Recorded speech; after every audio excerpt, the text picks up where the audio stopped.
Assalamualaikum warahmatullahi wabarakatuh. Saya Nabila Septi Prastia dari program studi PGSD kelas 1 SDA 2 NIM 1005. Di sini saya akan berbicara tentang pemanfaatan sampah styrofoam menjadi minyak bakar sebagai energi alternatif di Indonesia. Indonesia merupakan salah satu negara pengonsumsi sampah styrofoam terbanyak. Berbicara tentang styrofoam memiliki keunggulan yaitu praktis dan tahan lama.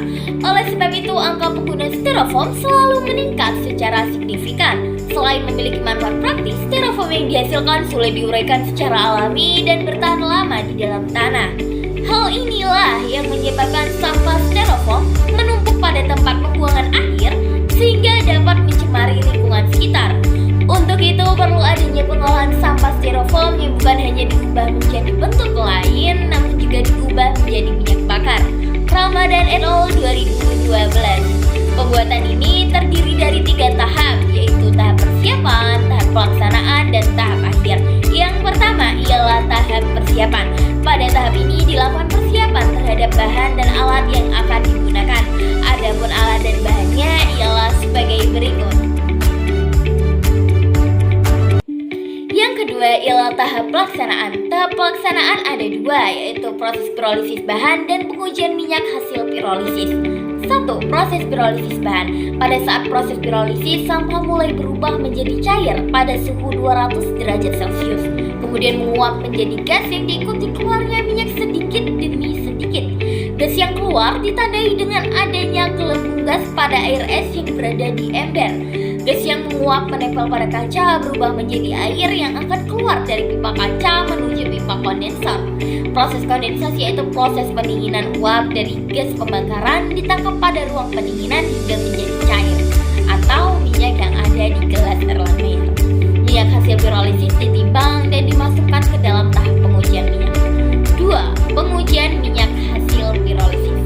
Proses pengujian minyak hasil pirolisis menggunakan 3 jenis minyak, yaitu pertalit, minyak tanah, dan minyak styrofoam. Parameter yang dicari adalah suhu pada saat pendidikan air dan waktu habis pembakarannya. Pada minyak tanah dan pertalit digunakan sebagai pembanding atau kontrol pada minyak yang sudah beredar di masyarakat. Langkah pengujian minyak adalah sebagai berikut. Yang ketiga ialah tahap akhir. Data yang dihasilkan yaitu suhu dan waktu habis pembakaran.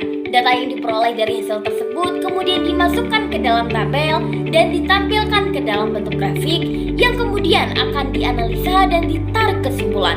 Berikut ini ialah tampilannya.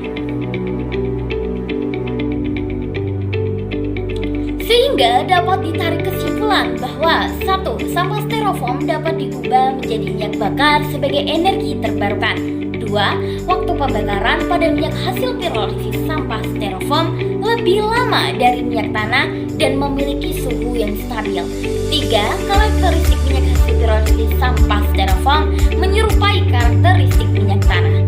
Sekian yang bisa saya sampaikan. Mohon maaf bila ada kekurangan dalam penyampaian maupun perbuatan. Wabillahi taufiq wal hidayah. Wassalamualaikum warahmatullahi wabarakatuh.